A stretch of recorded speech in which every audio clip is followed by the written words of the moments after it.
this out. Yeah, yeah. Bum, bum, bum. Oh, 1 second. Looks like we're streaming. Are we streaming? Yeah, we are. Sweet. Yeah, my YouTube app just told me that we are actually streaming now. Yay. Okay. Sweet. Let me just take a drink of water and then we'll start. I Hey. have no beverage today.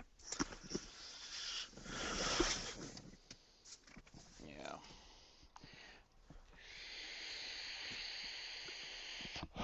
All right. Hey everybody, this is Doug with Destiny Has No Secrets, an L5R podcast talking about everything Rakugan and everything Legend of Five Rings. And today we have with us, again from, Ginger Jesus.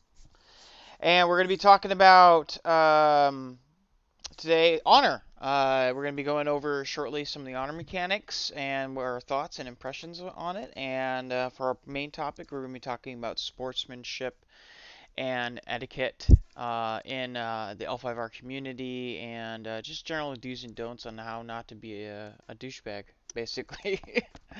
Yeah, um, among the other stuff too, because there's some fine some how there are parts of the L5R community with sportsmanship which I like. It's a much more mature community, and I like to go mhm. into that as well and kind of give lip service to the not so bad parts. Yeah, to all the Nazi sympathizers out there. Yeah. All right, so first, I just want a couple updates on the cast. I apologize for those of you who uh, this week I had a week, so wasn't able to get to the normal editing that I normally do. Um, but I'll be posting that tonight. I'll be doing just cramming all the editing from last week's episode and this week's episode into one night and getting it out there for you. So I apologize for that. I also anticipate. I also recorded some card reviews of the Clan cards that I'll be posting to YouTube. So please check that out, like and subscribe if you like the content and want to see more. And if you want to normally contact us, you'll find all the contact information down in a little box below. And yeah, so I think that's pretty much it. There's nothing else I'm thinking of. The email competition is still going. All right, yeah. Um, Sell us your clan. Give me an email, short email, 100 to 500 words. This email is for new players. Sell your clan to new players. I want your opinion on why other people should play your clans.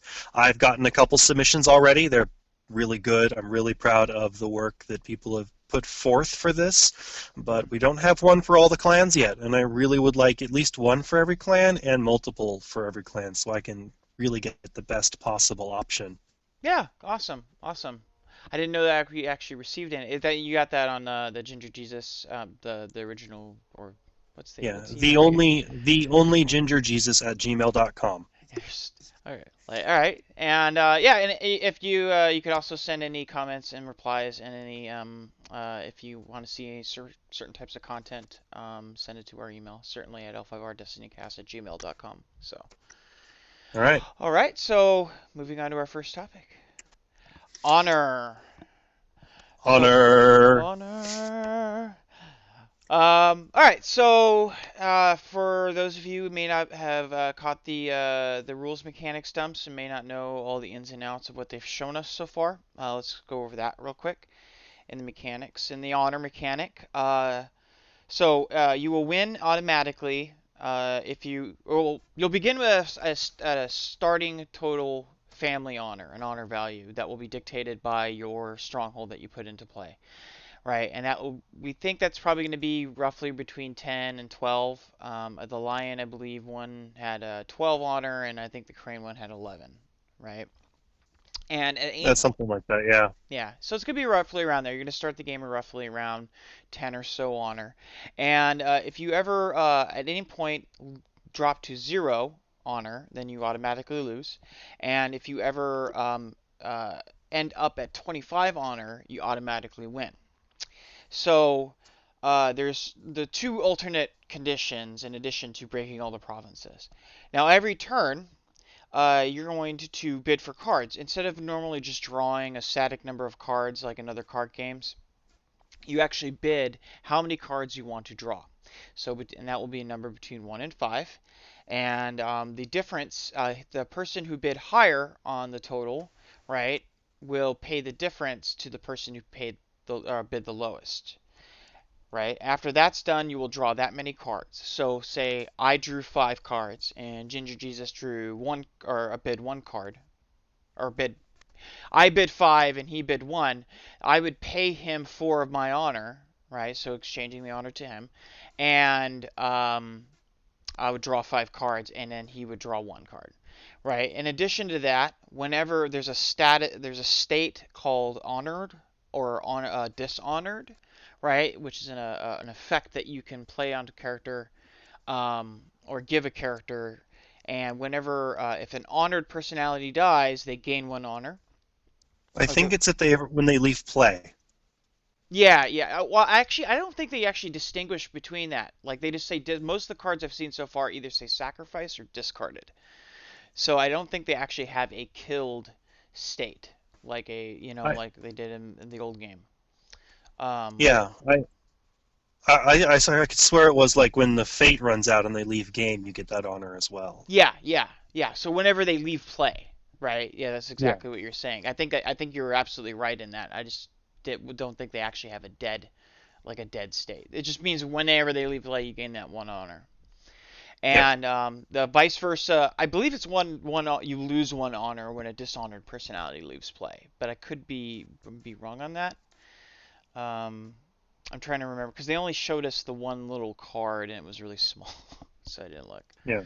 Um, but regardless, piggybacking off of last week's Crane previews, we've seen already how at least one clan's going to kind of go about achieving honor, and we had some further thoughts on the honor system. So, why don't you kick us Well, off?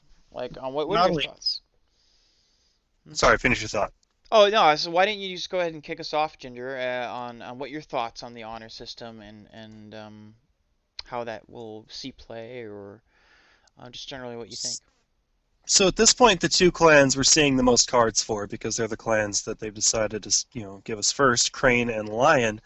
Both very honorable clans, probably the two most honorable clans. We end up with like one of the Lion cards we saw said something about honoring as when they win battles, they gain honor. Yeah, yeah. A lot of Lion clans I'm seeing and stuff like that. So Hmm. you've got a lot of really good honor producers coming out of those two clans, and I'm seeing in my future very savvy Crane Lion players who realize that they can sacrifice the honor victory and just keep their hands really full without really needing to sacrifice too much. So basically, honor as a mechanic to gain card advantage, and using that Yeah. mechanic to keep their hands full so they can win battles, right?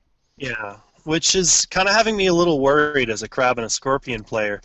Uh, we haven't seen a whole lot of spoils for those two clans, and I'm really wondering how it is that those two clans can keep their hands full when going up against high honor clans Hmm. that aren't necessarily looking for an honor victory. Because I Yeah. don't see Lion Clan going for an honor victory. I see them sacrificing the honor they gain to get more cards Hmm. to walk all over my provinces. Yeah, and like on another thing is like they sort of have this sort of passive, not so much with Lion, but certainly with Crane, as you pointed out last week, they kind of have this passive. They can just flood the board full of guys, and they can passively gain this honor if they're not in a winning position, right? Because their guys will just enter and leave play, right, really rather Yeah. quickly, and so they can afford to kind of gain board advantage, right? Maybe not investing as much into fate and keeping their guys around as long because they're going to gain honor with those guys anyway, as long as they have effects that honor them. Um, so there's kind of like this advantage of where they can kind of cut their costs, whereas a crab personality, they're not as concerned with gaining honor or because they don't have as access to as many effects that honor their personalities. So they're going to be investing more into Fate and maybe bigger guys and maybe more value personalities. Mhm. So But that means my secondary hand, sorry, my primary hand as a crab player probably isn't going to have nearly as many options in it because I'm now having to really worry about whether or not I have the honor to pay for those cards. mhm. Well, I think Um, okay, go ahead. yeah, I'm getting honor because my opponent is giving it to me. Mhm. But if you're going up against a savvy player, even as a crane or a lion, they're going to find ways to keep your honor down if it's possible with those two clans. I don't know. We haven't seen every card in the game yet, but Well, I it's think got me a tad bit worried. yeah, it is worrying, right? But well, I was thinking about this when there was actually somebody who brought this up on the forums with when the honor mechanic was spoiled for us. The draw mechanic, I should say. Mhm. So like the one thing that was pointed out is like, yes, they can do that. They can just use passive honor effects to gain cards. But to basically they can gain these honor and then use that honor to draw cards, like you were saying. But the swings, if you look at it, how much effort is required to actually honor a personality. So let's assume Crane is probably has the easiest time, right? Because they have a card that straight out honors a guy, right? They Yeah, can actively do it, right? Whereas Lion have a conditional effect that means they have to win a battle or they win a conflict, right? Um, yeah. which might be a little bit tougher because they have to actually expend cards and resources to do that, right? Or they may have to depending on what the board state's like. So I think really what it comes down to is they may have this easy time, but they have to expend resources to do that. And the balance is you have to consistently be bringing out these honored effects in order to allow yourself to draw, right? Because if you don't, then that tempo swing, because that's a 4 honor hit if you're drawing 5 and they're bidding 1. Yeah. You know, that's a pretty big swing. That could cost you an entire turn's worth of effort. You That know, being said, I don't see that happening every round either. I'm not going to bid one card every round. yeah, It's just not going to happen. but I I'm think, going to need cards in my hand. If you start bidding five, I'm going to start bidding but five. I think that will be the kind of decision point for the player who may not have a board state in which they can draw a lot of cards but Hmm. is not an honorable clan like Crab, right? Yeah. They'll look at that. You'll look at their board and go, okay, how much effort have they spent this turn? Do they have those cards in hand? Are they going to be able to honor a lot of guys? Okay, well, if they don't, then next turn, I'm just going to, bid 1 because they'll want to, if they want to keep up this momentum, and they do end up bidding high. I mean, I don't know if that's necessarily a good play, but like you see what I'm saying, right? Oh yeah. Where you basically that bidding mechanic becomes a decision point. Do if you bid 1 right now, will that tip that balance? Will that undo that momentum that they created for themselves? You know? Yeah, and it's the kind of thing I won't know until I play, and it's also the kind of thing I won't know until I see the cards that I'll be playing. Oh, absolutely. It Yeah. was just one of those random thoughts I had today while I was stuck in traffic because I drive past a military base. Oh, nice. So you just got, yeah. I used to deliver past that. Yeah, I used to drive down that freeway like every day doing Yeah. deliveries, so I understand. But yeah, yeah, certainly it's something to keep an eye on, right? The and it will be interesting to see what they give clans like Crab or I would say Unicorn maybe because Unicorn can kind of do honor, but it doesn't really necessarily focus on it in my experience. And it doesn't seem like they're going that way anyway. And I think one of the other things that we have yet to see is the value. Like how much how much value is each personality going to have in the terms of effects, right? Because the Crane obviously have a lot of passive effects. So when I was doing this card review, I kind of noticed that they have kind of some passive effects here, mostly just stuff to kind of that trigger off of them being honor or create this passive condition. How much, like, I can imagine crab are not going to be that passive, right? Well, we've seen a couple crab cards.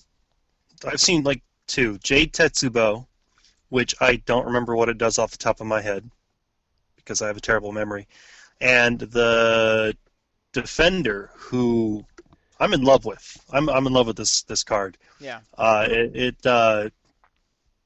If this card is defending, then your opponent can't bow it or send it home. Oh, wow. Yeah, and it's one of those generic, faceless, no-name personality cards. That's pretty strong, actually, because there's a lot of bow It, effects in the game. it's kind of awesome, and I'm really, really hoping to see what else they do for the crab. Yeah. But as I, I was saying, mhm, if I'm playing crab and I'm expecting lots of combat and lots of battles, and I need to keep cards in my hand, mhm. unless my opponent is bidding high as well, I'm slowly but surely going to hit a decision point where I'm sitting here with 2 honor, 2 cards in my hand. My Mhm. opponent's got maybe even just 8 honor, but a full hand. Yeah, because Uh, they've just gained that honor and they decide to spend it on card draw. yeah. Right. Well, I'm looking at the opposite thing, really. I'm looking at not necessarily a huge hand. I'm looking at them just being able to flood the guy. And that came off of your comment. I really started thinking about it. It's like that's pretty like your guys just making your guys disposables, put them out is like sheer efficiency. Just like Hmm. who cares if my personality's out for 2 or 3 turns? I don't want to spend fate unless I absolutely have to. Like just bring that guy, honor him out as quickly as possible, get the honor out of there, and then get him out of the way. Yeah. That's an I don't know if that's an effective strategy, but that's kind of where I'm starting with my mentality when I start thinking about the strategies that Crane can bring to bear. And as we go on and we see more cards, obviously that changes. The one thing I'm kind of curious about, the one big question mark in the room, is what they're going to give Scorpion to counterbalance a lot of these passive honor gains. You know, I'm really hoping they get card draw mechanics. I really hope to get card draw mechanics.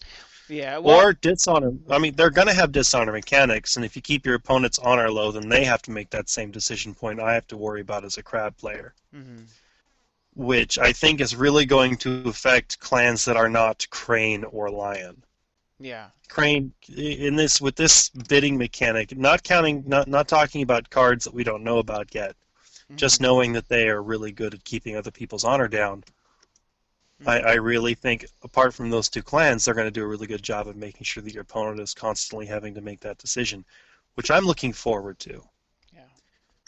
because I this is the first time I've ever decided to actually like go gung ho Scorpion in the card game. mhm,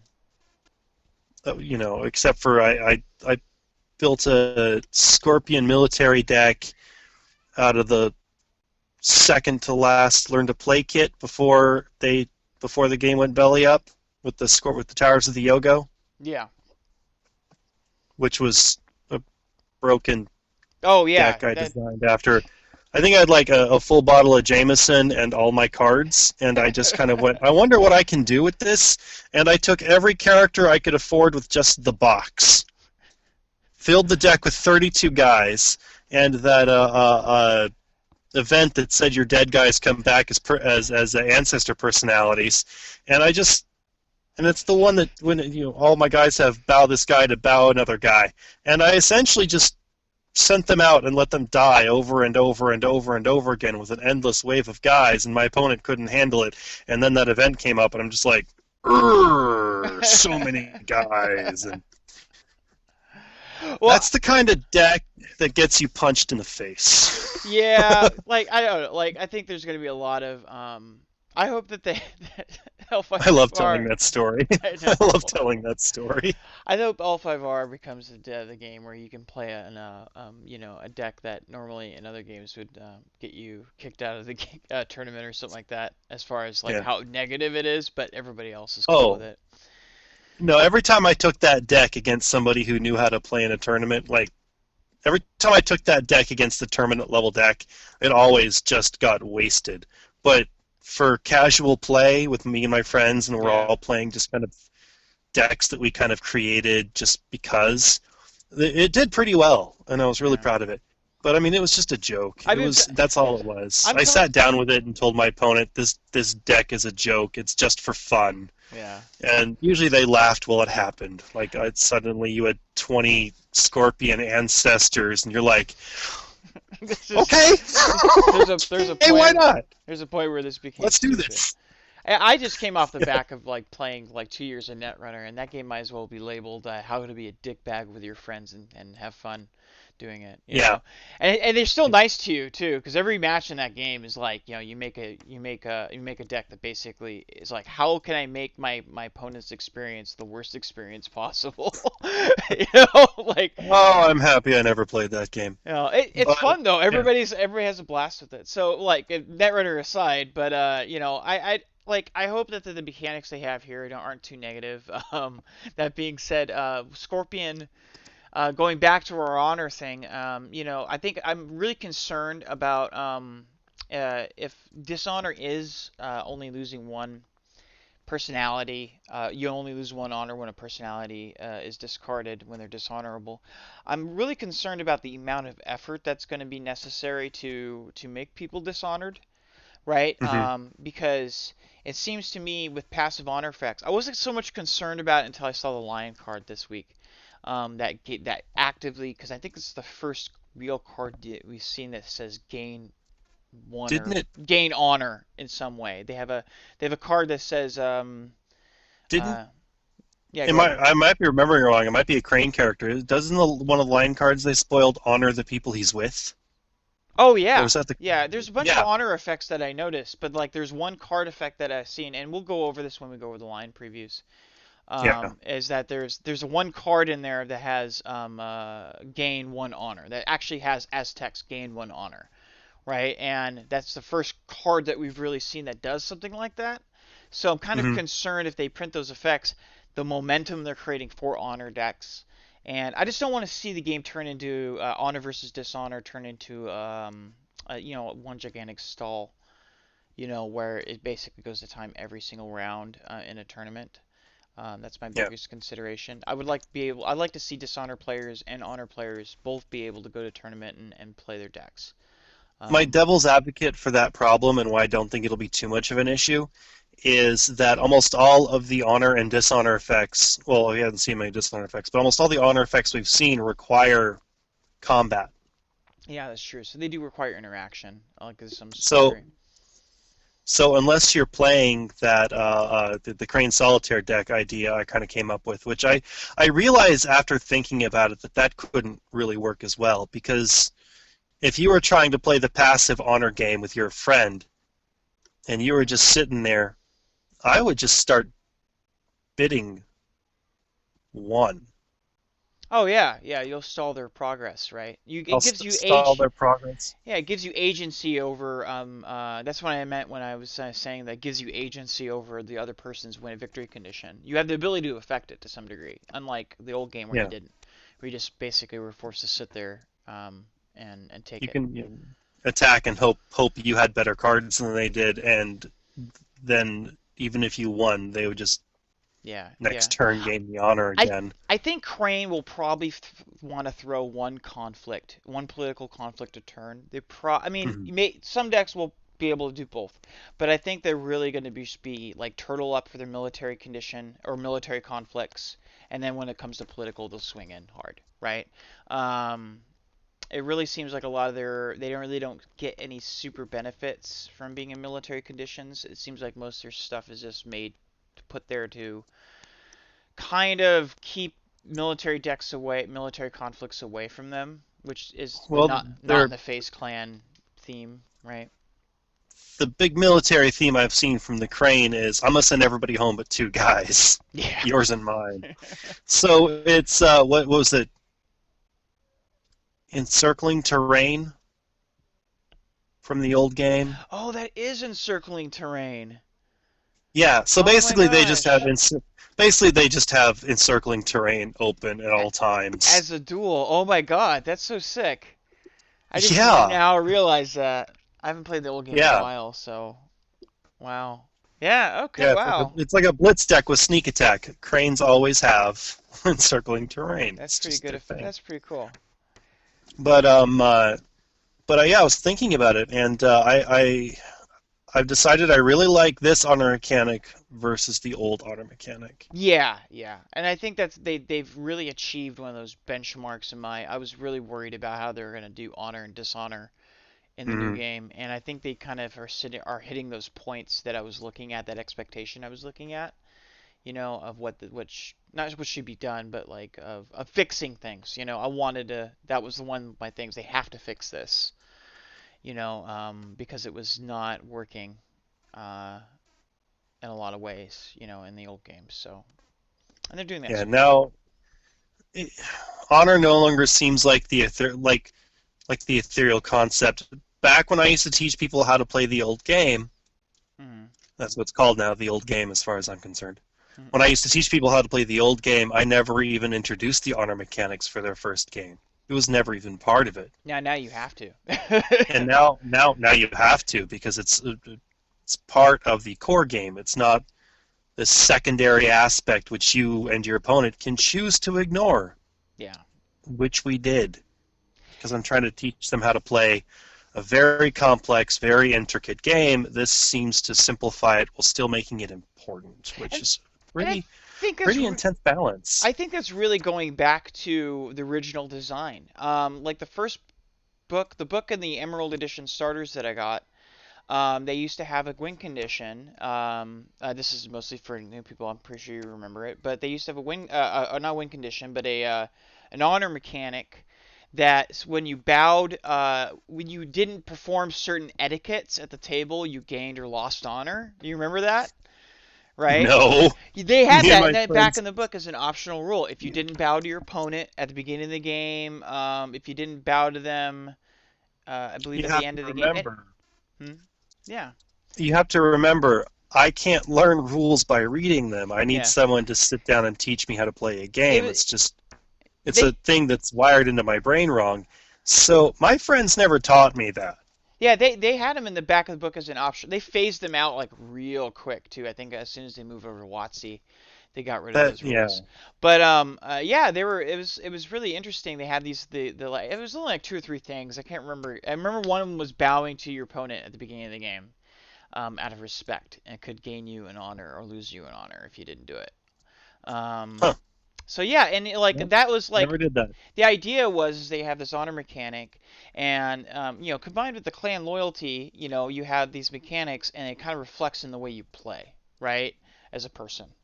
And I think them bringing that focus back to honor and in the mechanics, and you're relating it to draw and relating it the rings in the game, and just basically making a lot of these more decisions about honor. Doesn't Hmm. do what that optional rule did necessarily, but it kind of is a harken back to that sort of theming and making the game more about that concept of honor, because that's what really makes L5R universe unique, right? Yeah. Is the entire concept. How it gives personality to the clans in ways that I don't think would exist without it. Yeah, yeah. And not only that, but like it's kind of like what brings it uniquely to the players when they start really playing and getting into the game, especially if they're into the fluff Hmm. of the storyline of the game. They kind of start not I wouldn't say identifying, but like start kind of generally behaving better at tournaments or in casual groups and things like that. So Which makes it a great segue to topic number two. you noticed that, right? It's like here's a segue. Yeah, yeah. I'm just gonna put that That was a segue great one. right there. Don't trip over the segue. It's a big one. That's a big segue over there. So earlier today, I got on the Facebooks Okay. and I asked the L5R community, Hmm. what is your favorite pet peeve about dealing with etiquette at the table? Oh, really? Yeah, and I got a lot of really good responses. Oh, Um, nice. Unfortunately, I'm doing this podcast on the same device I used to ask those questions, so I'm going to bring up some of those points from memory. Let me actually like grab the Facebook here, because I'm on the Yeah, computer. This is on our Destiny Has No Secrets Facebook page. No, that was on the L5R page. On the L5R page. So Legend of the Five Rings, the group on Facebook. Uh, yeah, the Facebook group L5R. All right. They didn't spell it out. It's just as it should be. But Go ahead. a Continue lot on of while looking this up. so well, while you look it up, I'm going to tell a story about why I love the L5R community. This happened to me when I was living in Fairbanks, Alaska. This was back when they had the Box of Greed, back Hmm. in Emperor Edition, Okay. and the guy who owned the store, L5R was not a big seller. He didn't really support it that well, but there was a small loyal community. We showed up once a week. We played. He liked us. We liked him. There was no animosity. It just wasn't his best game, you know? Yeah. It was a small core group of like 7 or 8 people. And one day, his employee comes back with the entire box of greed because they kept forgetting to give us our cards when we purchased booster packs because they were supposed to hand out one rare when we bought a booster pack. And they kept forgetting, and we kept forgetting to ask, which happens. You get busy, Yeah. you forget. Yeah. People. They forget to do it enough. You forget you're supposed to get one, and eventually they just kind of built up. He had like a couple boxes of them, and so he shows up at the table where we're playing one day, and it's me and this gentleman who plays Phoenix, Hmm. and the rest of the group is on the other side of the store. Like we were in, I think in the earlier podcast I mentioned the really epic hour and a half, 2 hour honor versus dishonor games I used to have with this guy. They were amazing games. Yeah. Yeah. This big. Um, The big game. You mentioned it last week. yeah, we were in the middle of one of those. It was like a rematch essentially, Hmm. and the guy comes by and he drops this giant box of rare cards between us and says, "Here you go, figure it out." Hmm. Nobody else in our L5R community had any idea he did this. We could have simply pocketed the cards and walked away, but we couldn't. We looked at each other. We both realized we couldn't. We called everybody over. We put our own cards away. We quit our game, and we laid out all the rare L5R cards on the table in a neat rows and whatnot. Hmm. And as then we all sat there patiently, politely, as each person basically said, "I need this card. Does anybody else want it?" "No." "Excellent." "Hey, you need this card. You need this card. I could use this card. Does anybody else want this card?" And we completely divvied up the entire box of greed in about 5 minutes. Oh wow. No arguments, no disputes, no whining. It was probably one of the most adult, mature divvying up of very useful cards. Yeah. And Yeah. at that point, I realized that I'm always going to be in love with this game and its community. Hmm. Just because of the So, simple, like the way people are, right? yeah, I mean, I tried getting into the other card game, the one with the 5 colors, Oh. and I sat I sat down to play a guy I didn't know. He didn't know me. This was a while back. I said, "Hey, I just got into this game. My friend built me a deck. I'm still kind of learning it. I have a basic understanding of the rules." And he said, Uh-huh. "Great." And it turns out I met my first Mother May I deck, a blue Mother May I deck. Yeah. Yeah. He had like 18 decks with him. He could have picked any one, but he chose to use that one. And for one of the first games of Magic I ever played in my life, I proceeded to sit there and basically just touch myself. I could do nothing. Yeah, yeah. Well, those decks like Magic has gone through phases like that of balancing certain effects, and the Mother I May haven't I blue played decks. I haven't played since. I mean, is that how people in that game treat new players? Uh, Magic's weird. Like it really is. Like I've met some really decent Magic players, like really good Magic players. I think it has everything to do with the disparity between competitive and their Friday Night Magic. Yeah, Which is the more kind of casual, draft thing that people have, and ultra casual people who play in their homes. So there's yeah. like these three distinct kind of subcultures that have kind of gravitated that mingle with each other enough to where you can't really readily identify them, but there are distinct like groups of people. Magic culture is really weird. Like it's a really weird game community. But I yeah, I get what you're I, saying. Like I the always mercenariness, like the merc, you know. I, I tend to have several decks when I play Legend of the Five Rings. I've got Hmm. my ultra competitive deck, which I play against people who are also playing ultra competitive decks, Hmm. or against friends who. But then I've got decks that I call soft decks or training decks. They're designed for playing against new players. I'm still going to try to win. Yeah. I'm going to play this deck to the best of my ability. but it's not designed to destroy somebody. It's not designed to take a new player and go, well, screw this noise. Well, thank you so much for proving how much of a better player you are after playing for 10 years. I'm really proud of you. Hmm. Oh, sorry. No, it's Sour okay. taste in my mouth. But yeah, back to the Facebook group where people basically gave us their 2 cents, Hmm. which I had really good stuff in there. I'm request. I Um, request. I'm not on it, so I actually just sent a request. Maybe he'll boot me on until. But go ahead and continue. So like, go off of memory. so a lot of people's issues with table etiquette for Legends of the Five Rings Hmm. have to do with shuffling at tournaments, touching other people's decks, and basically poor sportsmanship after the game. Good game, and Yeah. basically blowing people off, bragging after you've won, which I don't understand. You just won. Well, Your opponent says good game. You say thank you. You shake hands. You go on with your life. yeah. The end of the game. Like, let's focus in on that first, because I think that's probably one of the things that's kind of the hardest to know. Like to know what to do sometimes because I've been on the receiving end and the losing end of a game. Like I've been like I've won a game and I've lost a game and I've been in these situations at the end of the game. It's like, what do you do, right?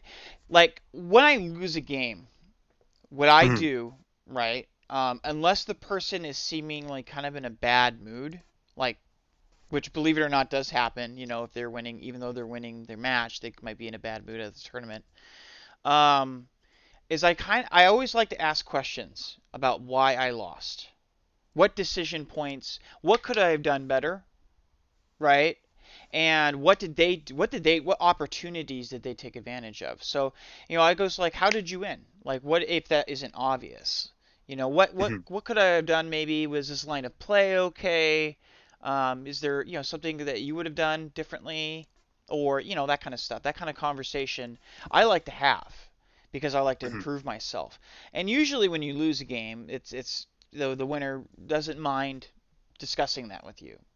Every once in a while, I would still gauge their emotions before, but like also like when you're on the winning side of a game, that's where it gets really difficult because you win, and sometimes people will have a pretty completely honest conversation. But I totally tell everybody when you go to a tournament and you win a match, take about 5 seconds to really assess them before you start while you're picking up your stuff, right? To really assess their mood. Don't say anything, right? Just look at the person, right? See if they're in a bad state. And if they're in a bad state, if they're in a bad way, just go, hey, have a great tournament. Have a great tournament. You know what I mean? Because maybe they'll cool down later on down the road. But wish them luck for the rest of the tournament, or wish them the rest of their game, or wish them that they have a say, hey, I hope you have a great tournament for the rest. Hope you have a great mhm. tournament.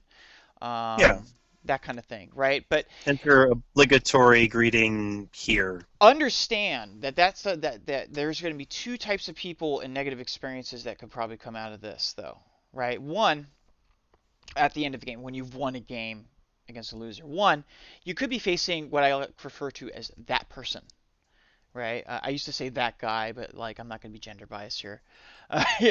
That person is that person who just is antisocial or just a jerk or just really, really having a bad day because of their expectations or whatever, is just being a grouse.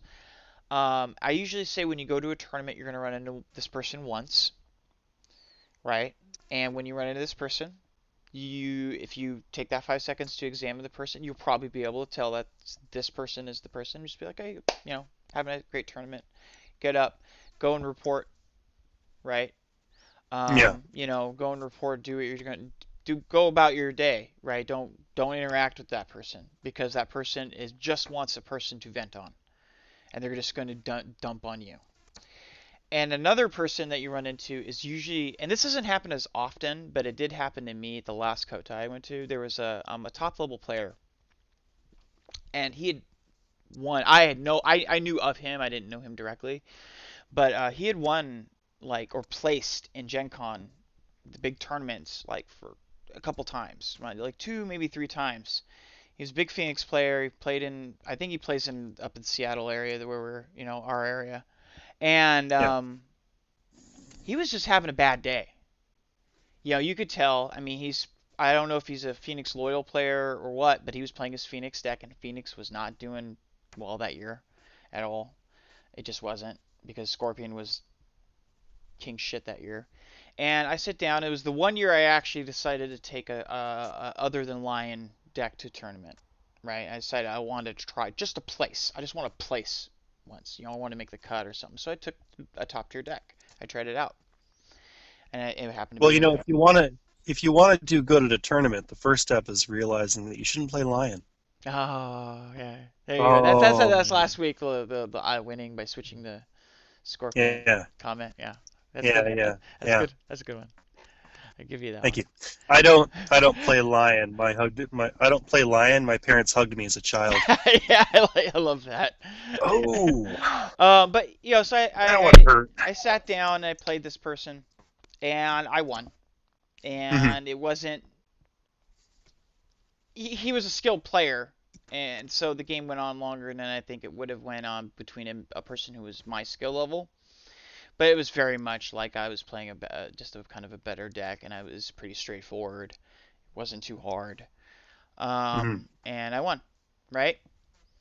And you could just tell. I mean, he's used to probably making cuts and stuff like that, and he was having that day, and you could tell. I really felt for him because it's like I can understand if you're used to achieving this level in the game and you suddenly just don't, right? That can cause you to have a bad tournament. It really can. And you have to understand that everybody can have that experience at least once when they go to a tournament or competitive event where they have these expectations. So yeah, the end of the story is, I just said, hey, thank you for the game. I appreciate playing you. I understand you're a top level player, and I hope you have a great day. I Hmm. didn't have a conversation with him. I didn't try to analyze the win, too much. Like we had a short little. After that, I think we had a couple comments about the game. He's had a couple comments about the game, and we had a little discussion, but not much. And we went on. You know, you just gotta let people have their space if they're in that mode, or they're that person. Just let them have their area. But if they're not, have a conversation. It's a great way to meet people. It's a great way to learn how to be better. And some of the ways I've learned and improved in this game is when I've had those conversations. After games, like how can I improve? How can I do this? What went on? What was that game about? Win or lose. So Hmm. there's my little tirade or whatever. I kind of went on No, I for there. understand. I've yet to play L5R in a competitive setting. It's always been casual, maybe competitive casual, but always casual. And I've yet to get to a Kotai for various reasons. Yeah.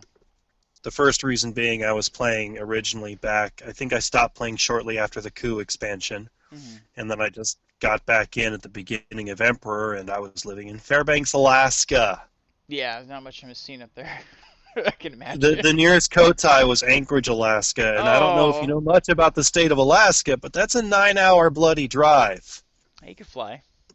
Don't they have like planes up there? Like, whenever they show some movies of Alaska, they're always in like one of those little biplanes. Well, you can take a Alaska Airlines flight. It's like 45 minutes from Fairbanks to Anchorage, but I was working in the Fred Meyer Deli. Yeah, that's Not a true. whole lot, not a whole lot of money. But yeah, so the post game was a big pet peeve that people brought up. Hmm.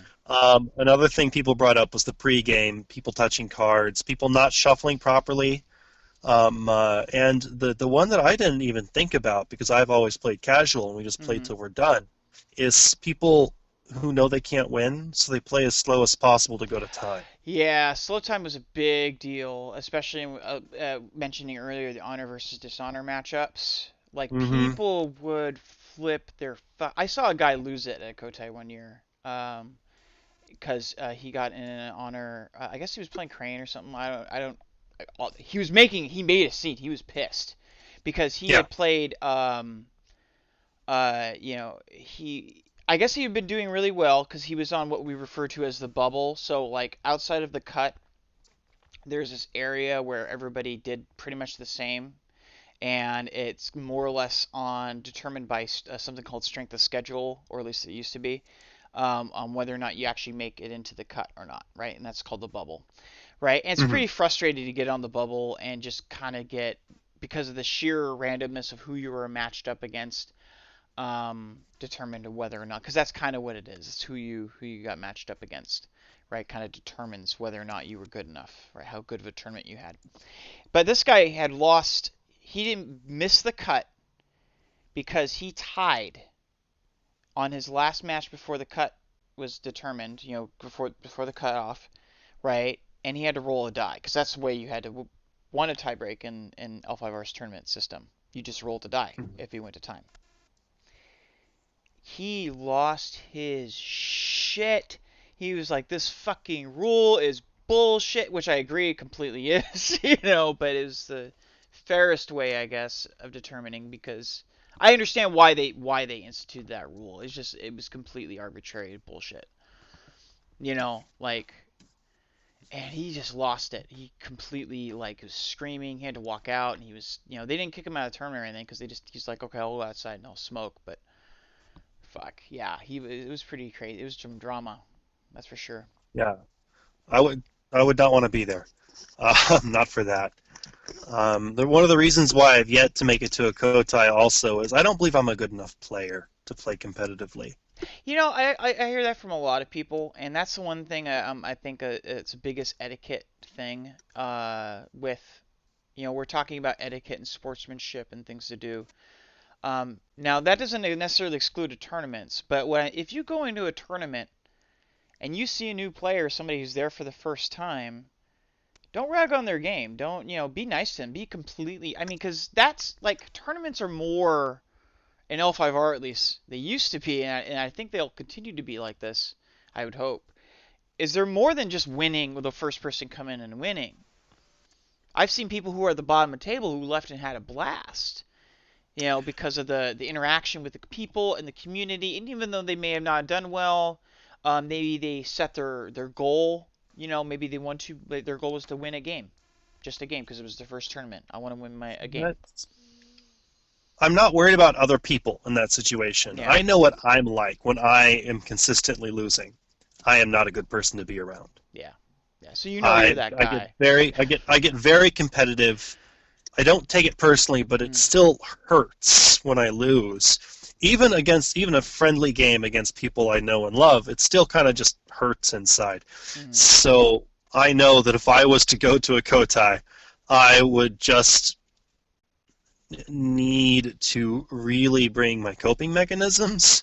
mm. I would, you know, and by coping mechanism, I mean that's not water in my water bottle. Yeah. I'm not a good person when I'm consistently losing, and I know that I am not a good enough player to do well in such a competitive environment. Mhm. That being said, I bit the bullet. I've decided I'm going to start competing in this game because Mhm. I want to have my influence on the storyline, and I really need to make sure that I am much better about controlling my own issues in these environments. But I'm a grown man now. I'm no longer a child. I recognize this about myself. I have competed in Yeah. tournaments for other games, and I'm able to walk away when my brain starts screaming at me. And I think I that's was one of the things hoping, about sportsmanship that I, you have to remember. I Go yeah. ahead. I'm going to Cause, go on a little oh, go ahead. tangential rant for a second Go ahead. because I woke up Sunday morning at 9 a.m.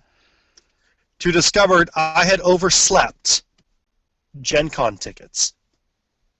Now, Oh, yeah. the reason why this angers me is neither Gen Con nor Fantasy Flight, or anybody else for that matter, Mhm. no emails. Nothing. Like, one massive email dump from Gen Con, hey, BT Dubs, we're opening up the market for all the stuff tomorrow. Yeah. Well, I would One, one, expect at least Gen one Con. simple, like, nothing. I went through my archives. I went through my garbage folder, everything. There was nothing. Yeah. I received no word whatsoever. So I literally woke up to find out that the one thing I'd been waiting for Mm. was gone. And I was much more emotionally devastated than I think was a healthy level. Yeah, that's really strange. I Like, it was I was oh I was so hurt. I understand. I completely Um, understand where you're coming from yeah, there. I mean, Well, I understand. Like, I know I know. Sorry, I'm still a little. I oh, know I'm not owed anything by the universe. I don't deserve yeah, anything. yeah, But it's my first Gen Con. I convinced my family to take this road trip. The game is dropping. yeah. Mm. I've been a diehard loyalist all this time, and I'm finally stepping out of my shell, and I want to do this thing. Mm. And then it doesn't happen. It's okay. I'm better again. Well, you'll still be able to All get your right. boxes. You'll still be able to get your Yes. product before any of us, Yeah. like who aren't going. Um, And I will be able to play with people who are there. I just won't be able to do it in that room at that and time. there's But, yeah, scalpers, you know. I'm not I paying scalpers. I know I, I, that's what I was pissed about. I was pissed for two reasons, even though I'm not going. Is one, they I'm not sure how much the space is to actually have, like, whether or not three, because there's a 350 person tournament from what I understand, and I think there was one on Thursday and one on Friday, and they're both 350. yeah, I might be remembering that wrong, but I don't know if either that's way, a I'm lot. not in either one. I don't know if that's a lot or a little for Fantasy Flight or even at Gen Con, if that, what that amount, because I've never been to Gen Con, but it Hmm. sounds to me like, they kind of undersold their Gen Con tickets, and I'm really surprised at Gen Con. They had like this entire issue where people wanted to wish list these things earlier, right? Because Gen Con had already announced the tournament, but they didn't announce what was going on for the tournament, like Hmm. a Fantasy Flight did. So there's some weird issue with that, I guess. I don't know. Maybe somebody can inform us in the comments, in the video or whatever, Yeah, about what was going but on with that. But the entire thing is kind of a fiasco a little bit, especially since people were getting on and scalping. Like, somebody bought like 16 tickets and posted to Facebook, "Hey, I'm scalping tickets." yeah, That's like, you fucking douchebag. Like, really, really. I can yeah. understand. You know, I don't know. They sent me a survey. What did you think about would you recommend Gen Con in the future? This thing, the other thing. It was a survey from Gen Con. And basically, in the other thoughts section, I said, "Are you kidding me? I convinced my family that instead of Disneyland for our big family vacation every 5 years or so, we should go to Gen Con because we go to NorwestCon, we go to a bunch of other conventions in the you're a area. big My children conner. love conventions." Hmm. And I'm like, this is going to be it. We're taking a 5 day road trip there, a 5 day road trip back. We're hitting all the tourist sites. We homeschool. It works out. And this was going to be like the big family Yeah, the vacation big because thing. we play lots of board games, we play lots of card games, and the entire reason I brought it up was the tickets I couldn't get. All right, I'm done. I'm done. There you But go. anyways, back to the actual subject at hand today. Um, So you're I have entering one other. you're I have entering the one other. tournament field. Yeah. But no, I've got one other story which I think relates to sportsmanship, and it relates back to my story earlier about the first time I played the other card game with the five colors. Hmm. Um, I refuse to say its name. It's fine. um, I was playing against a gentleman up in Fairbanks, and I say gentleman in the loosest terms because this guy was just. Eventually, he was unwelcome in our L5R group because of the way he treated new Hmm. players. And he thought I was a new player because I was gone for a couple of weeks. I showed back up and I sat down and I started playing.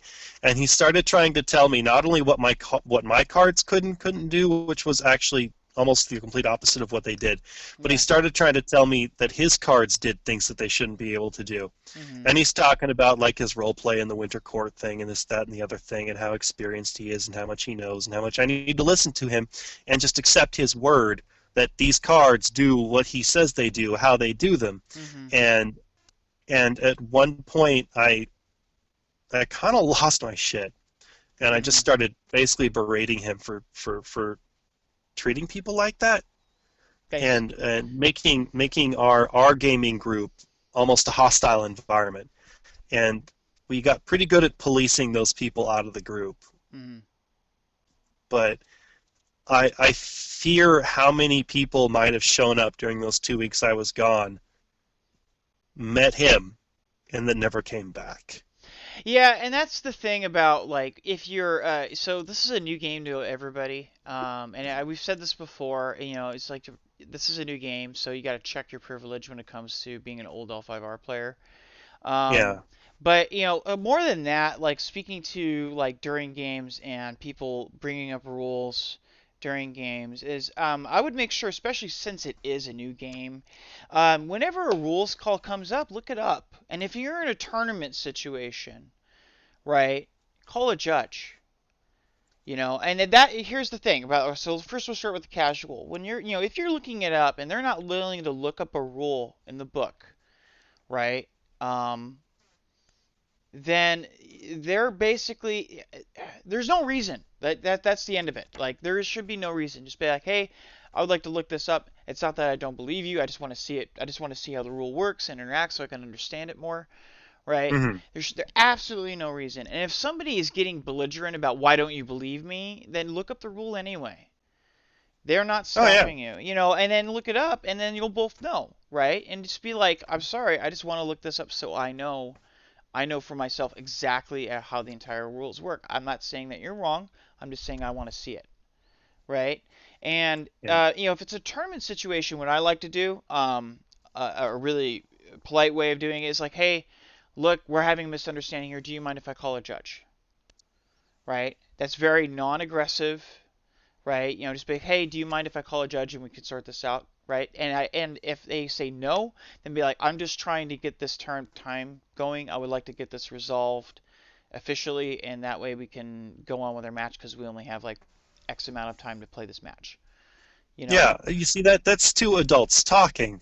Yeah. This guy was outright bullying. I've had one person actually tell me no in a Yeah. tournament situation for a Yeah. different game, and they were like, "No, you Yeah. can't. Like, this is the way the rule works." And I was like, "I'm sorry. I want to get this officially ruled on before we move on. We are not going to move on until I call a judge, and I'm going to call a judge." Right? And I Yeah. was that guy for a second because if they say no, it is your right to look up that rule, and it's your right to call a judge. Well, Right? there's a very there's a very thin line between counterbullying, which is when somebody bullies you and you bully back, Mhm. and self-advocating. Well, yeah, that's what I I'm will, saying. I will, I will stand up for anybody who self-advocates, but the other side of that line is the person who's constantly calling the judge over instead of simply saying, "Can we look this up?" Well, that's And another thing is like let's, be aware of the time rule. Like the stalling out was one of the things you mentioned. That's another thing you have to yeah, be aware of if you go to an event or even at a casual event because you have to think if I've had this has happened to me a couple times with other games I've played where I sat down. I've gone to a night, I'm heading down to the store for the night. I sit down, start playing with somebody. I only have a limited amount of time I can be there, right? So if I sit down and play like somebody who's really slow at the game. hmm It's not that I mind doing it because a lot of times if new people, I have no problems playing new people and teaching new people the game. But hmm all I ask is that if you have a competent level of understanding of the game, right, to try to make your decisions relatively quickly, because even in a casual environment, that time does matter to me. I want to be able to play games, as many games as I can when I go down to a night. At a tournament situation, right? Yeah, don't call over a judge like every other second because it's kind of your responsibility to be. You're in a competitive environment, and there's a certain point where you need to know your rules. I yeah, wouldn't be a stickler over it. I mean, if everybody gets rules wrong, and especially as the game is just be new at Gen Con, especially, don't be like hmm this. No one's gonna know the rules at that point. So be completely friendly if you're in the Gen Con tournament or a Gen Con event with L5R. Be understanding that nobody knows the rules, but just understand that you're supposed to know your rules if you're in a competitive environment to a certain point, right? And be wary of the time, right? Try to resolve the situation in a way that makes sense the fastest. If it's a hmm simple, I'm sure the judge doesn't want to be going over there to ask her, because the judge needs to be answering questions all over the map. But do know it's your right to call a judge if it really comes down to it, and don't let somebody badger you into not doing it because that's your right. They're almost being rude. That's rude to me, Yeah, right? Like if because I'm sitting across a player who doesn't know the rules, who's supposed to, and I'm at a juncture in the tournament where you should, like I'm mhm, doing well. I'm sorry if I'm about ready to make the cut and you're playing me, that means we're equally matched. You need to know your shit, yeah, right? And you need to be taking your time, your just making your decisions in a timely, especially in this game with so many decision points. yeah. Make your decisions relatively quickly, so we can play. So we are running out of time, but there is one other thing I wanted to bring up, Good. and this is something that is very dear to me, and that's taking people at their word. If we're sitting there at a table and we just had a really intense game, and it's over, and I've lost or I've won, and I say good game, Hmm. I meant it. I'm not going to say it if I don't mean it. I don't offer empty polite words. I've never done that. If I did not have a good game, I'll say thank you for your time. I'll say, well, that happened. I won't say good game unless I had a good game. It's just not the person I am. I will offer another polite enter, Yeah, yeah. Like have but a good tournament, or yeah, whatever. have a good tournament. I may not have enjoyed this game because of your deck construction or my deck construction or our personalities didn't clash, but I don't wish you ill will unless you're actually a raging jerk. Yeah, that's the way the game Um, is, though, right? yeah, when I say good game, I mean it. Hmm. I don't need sarcastic responses. Hey, don't be fake with Um, people, basically. yeah, like the one thing I always hate when I'm in a competitive environment is sarcasm. We don't know each other. Hmm. I don't know you. We just met. We just met and now we're competing. I don't know when you're being sarcastic and when you're being serious. I don't know your vocal tones. We haven't been friends for years. We don't have that Hmm. kind of rapport. So you're just being a jerk at this point. Well, I think it comes to like when you're there, just be completely when you're sitting down across from a person in a game that you don't know, in casual or tournament. And I really want to stress that in casual or tournament, the casual part of it, because you're gonna play more games at your casual shop, and when somebody new comes in, you're not gonna know them right up off the bat. So try to be just straight with them. Don't be rude. Know when you're gonna be that. If you're having one of those moments where you're just being a jerk, and you know it, don't be a jerk. Just know when to check that and be like, hey, look, I'm in a state right now. I'm kind of in a mood. It's not, Yeah. I'm gonna go over here and cool down. It has nothing to do with you. We could talk in a minute, or let them know, because people also don't like to think that they're the cause of that, even though they may have been, because it's a game and that's the way it happens in the game. It's like, hey, cool, I'm gonna go over here. Just give me my space, that kind of thing, right? Um, but also like respect that. Respect people. Like I said, take that 5 seconds to examine your opponent. You know, and I do that even with my friends. If like we run into, there's one person in particular that's in our that was in our playgroup in the back in the day, and he plays. I've played a lot of different games by him. I have a really good rapport with him now, and he pitches. He'll flip out over anything. He'll Hmm. just lose his crap right there. And I just look at him and go, stop being a baby. But that's my rapport with him. But I'll even take that 5 seconds to go, okay, is this the serious flipping out, or is this the extreme? And I'll be like, hey, look, are you cool? And if Hmm. he's, I can generally tell now because of the rapport, I'm not. And if they're not, if it's a stranger, just basically go, hey, good, have a great tournament, or whatever, Yeah. or you know what I mean, and say what you can that's not Yeah. aggressive or gloating. You know, you won. I mean, Win, there should be nothing more than that. win with humility, lose with grace. I won. That was an excellent game. Thank you very much. I really enjoyed that. I hope we get to play each other again sometime. I would Whatever ask, you say, yeah. I mean, I do. I mean, win or lose, I hope I get to play that person again sometime. And I really hope the next time I play them that I have a different play experience, win or Mhm. lose. And I I, think, when I say that, I mean it. But mhm, losing gracefully, losing gracefully. Thank you very much for the game. I had a great time. Of course you did. You won. yeah. Well, you know what? Fuck you. I, Or uh, thank you very much for the great game. Well, of course you won. My deck sucks. Well, then why did you fucking bring it? I don't care. I don't know you. We just met and played a game. well, I think that like in order to get to know people and be friendly with them, you have to give them that luxury and basically be as like not engage them in a way that is and the same thing goes with if you're negative. I think people need to really check themselves because they have to understand that even though we may be having the benefit of having basically a bunch of uh, starting out with a bunch of players, not because of the old 5R players, but also because of a lot of the people who are interested in LCGs, we're going to start off this Mhm. game pretty aggressively, I think. But Well, probably. we need to understand that this game, every interaction that you have with the person for the first time, right? You need to be on your best. Because if you're a dick, right, you're damaging that community. I've seen community after community get blown apart because people just don't know how to not be jerks.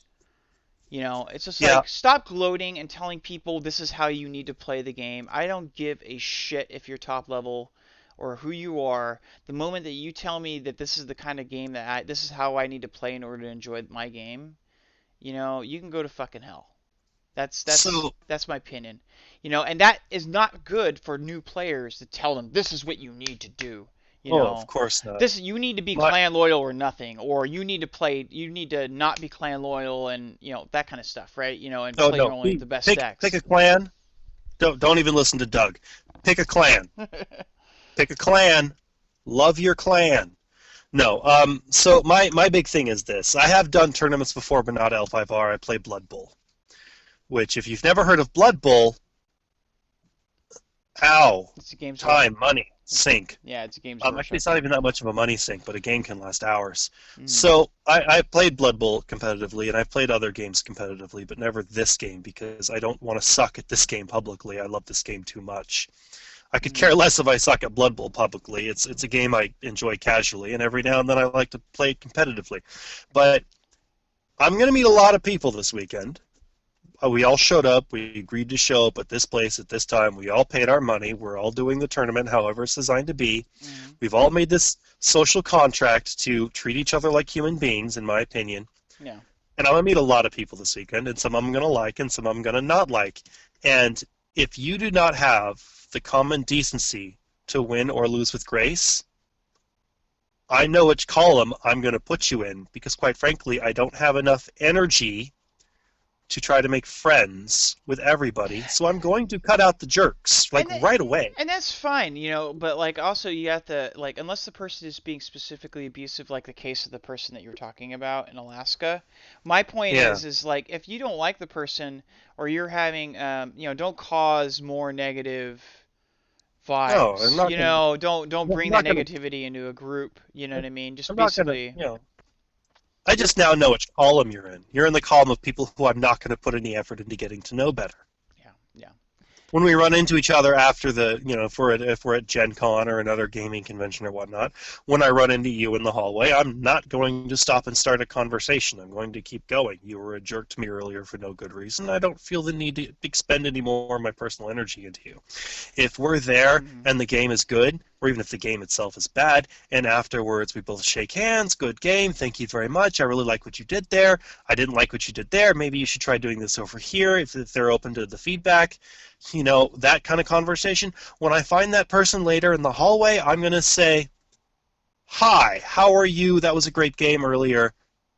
We're going to go over to the party wing. Would you like to walk with us? Or Yeah. whatever. I don't know if Gen Con has drinking or not. My point is that how you treat me in a competitive environment says a lot about how you're going to treat me in a social environment.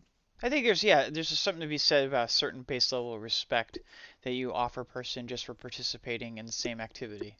You know what I Yeah. mean? Like there's a certain thing, you treat all players with respect. Because even if you have that bad interaction with the person, that could be the result of, it's just an interaction, just like that happens sometimes.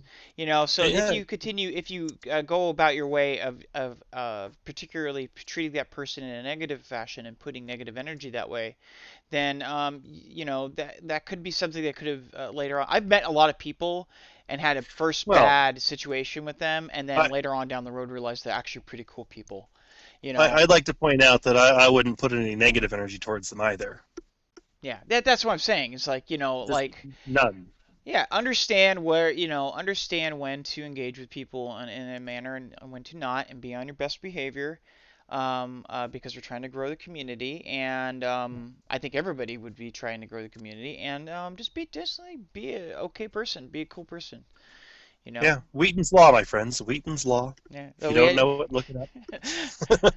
So there you go. We spent an hour long, well, more or less like 30, 40 minutes talking about something we summed up in one sentence. Yeah, Wheaton's Law. It's I said it a few minutes ago. I'm going to say it again. If you treat somebody right during a competition, win or lose, you're Hmm. going to create a very definitive opinion of you, Hmm. which is later going to come into play when you run into that person later or at the next tournament. How you get treated has a lot to do with how you treat people. And you may be one of those people who treats people like crap, and you got 3 or 4 core friends, and then, whatever, you treat each other like crap, and it's cool because it's just your relationship. That's great, but you're not gonna get invited to my room afterwards for some Nah. whatever booze I brought with Not me. everybody's gonna be friends. That's just the way it Yeah, works. I think yeah, that at I least we just can exist with a certain level of self-respect and respect towards others. And that's the best we can hope out oh of things. And honestly, when you try to do that, you honestly end up accepting more people and becoming. That's one of the things I think is the greatest thing about the L5R community. I'm going to leave it here, right? Is the fact that, you know, L5R is one of those games where you can be in a room for like 100 people and have nothing in common with any of them except for the fact you're all there to play L5R, and hmm that alone makes you friends in some weird way, right? That alone makes you like more likely to engage with that person than you would a stranger, you know? oh yeah, And oh that's a yeah. that's a wonderful thing, I think. And I think that's There was a something we should all strive for. lady there was a lady walking around a sci-fi con I was at in a kimono with the Lion Clan mon on it. I have no idea what her name is, but we chatted for an hour and a half. Yeah, and that's the way it works. I can't tell you how many people I've like met and gone after a tournament or after an event, gone to their house, and sat there and played L5R with a group of people until like 5 in the morning. Just met them at night. Yeah. Probably not the safest idea. I wouldn't recommend it, but okay. Um, I think we're pretty much I got there. I got one quick story about the old days, and then I'm done and we're good. Okay. I was 16 years old. I was visiting my grandmother. No, Hmm. 17. Visiting my grandmother in another city entirely because she didn't live in the same city as us. And I was over there for my birthday. I stayed the night, and she had errands to run, so we went into town together. And she went into a store, and there was a gaming store right next door. I said, I'll be next door. And I had my deck with me. It was in my backpack. I just happened to always carry it with me in those days. In those days, I got 3 in my trunk. So, yeah, I still keep my Yasuki Dishonor deck just because every now and then I find someone who still wants to play the old game. But I walked in there with my deck. I sat down. I introduced myself to 2 guys who were playing and said, "Hey, my name is, you know, and I play this game too. Would you guys mind starting over and getting a multi-head game going?" They didn't know me. I was just some kid, and they were like, "Yeah, no problem." My grandma walks back in. My grandmother comes in there like an hour later. Our game is wrapping up, and she was just like, "How did you do that? How did you talk to strangers and get games going? How?" I'm like, "It's L5R. I showed up with a deck and they accepted me as a person. It was great." Hmm. I mean, I'm sure that happens to other games as well, but it was the first time that ever Yeah. happened to me, and it was that game, and it was very just a defining moment in my life. Yeah, L5R has one of the best communities and always has Yeah. been. Online, it might be a little different sometimes, but that's a different story. That's a different topic for a different time, I think. Hey, you know what? Every time I get on the L5R boards and I ask a question, people are polite and respectful. I'm just talking about the old days. But all right, so closing. Let's close it off. All right. Okay. Next week, we didn't have any previews this week, so I hope that there's previews next week. We should be looking at Lion Clan stuff next week, hopefully. So expect Well, that. we should get the fiction. Yeah, at some The point, like, fiction was supposed to be this week, but they pushed it off till next week because they were having some stuff going on. oh, I don't know what was going on, like, but I was kind of disappointed because that was the first time I've ever seen FFG like flop on one of their marketing things. Yeah. Um, but I mean, I guess it happens. So, anyway, so we'll be looking forward towards the fiction and maybe hopefully the cards or something. So we'll probably be talking about the Lion Clan next week. Make sure that if you enjoyed this content, Yay. to pay attention to the YouTube channel because I'll be posting a card review, as well as the broken down videos from last episode and this episode, hopefully over the weekend. And make sure that if you like listening to us on audio format or want to listen to us on audio format, to check out our SoundCloud and to like, subscribe, follow, comment, dance up and Email. down. Email us in also the sell us your clan, or sell newbies into your clan thing to Ginger Jesus. Yeah, you can find his email down below too. And yeah, as well as all our contact, our Discord, our stuff, our things. I think we're done now. Anything else We're before? done. All right. Well, thank you for tuning in and have a good one. Take it easy, You everybody. too. Be good to yourselves out there. Bye. All right. We got three people That was a watching. good show. Yeah, we got three people What was that? watching too. Still. Nice. Any comments, questions, post show stuff? We're done with what No, we're. I'm really good. I really liked that show. Okay, excellent. I like how we were talking back and forth instead of. Yeah, we do that, right? Yeah, but we were better this time about letting the other person finish their damn sentence. Yeah, I think we managed to actually get into a like we could have our little moments where we're talking, because we both are kind of long-winded, you know. Well, I think it helps that this time we're both talking about a subject we both cared about. I care about it, like I mean, like, L5R tournaments, and going to L5R tournaments is one of the reasons why I love tournaments. Like, well, I could really, I mean, I want to play in the tournaments, but I think my big thing is I like people treating other people like with respect as opposed to the other option. yeah, we had this guy in our Netrunner group, and he was a complete and total jackass, for a Hmm. better word. I mean, ultra competitive, ultra like judgmental, right? Kind of a prima donna. I kind of like the guy, but that's me. I'm pretty patient for people's bullshit. Yeah, But he ended up pretty much single-handedly killing our group. I yeah. think. At least like our group is pretty small now. It used to be so huge. Um, All right, well, I need to let you go. I got things going on.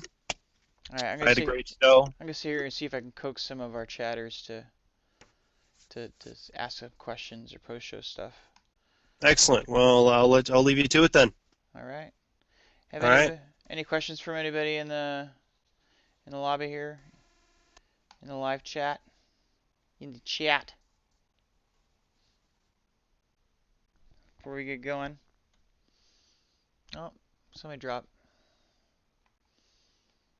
No love. No love for me.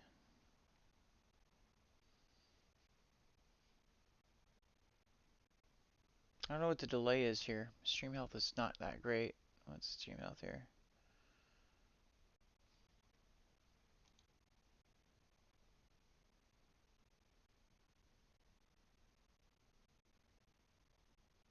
Bitrate 1000. Oh, okay. So maybe the bitrate was a little too high.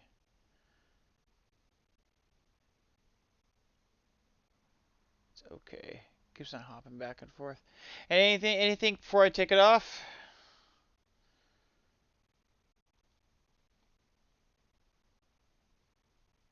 All right. Well, I'm going to call this. Thanks for tuning in, guys, and look for us to check us out on YouTube. I should have the all this stuff from last week and this week posted, hopefully by the end of the night, but probably tomorrow too. Certainly by tomorrow. So thank thank danke or whatever they say in German.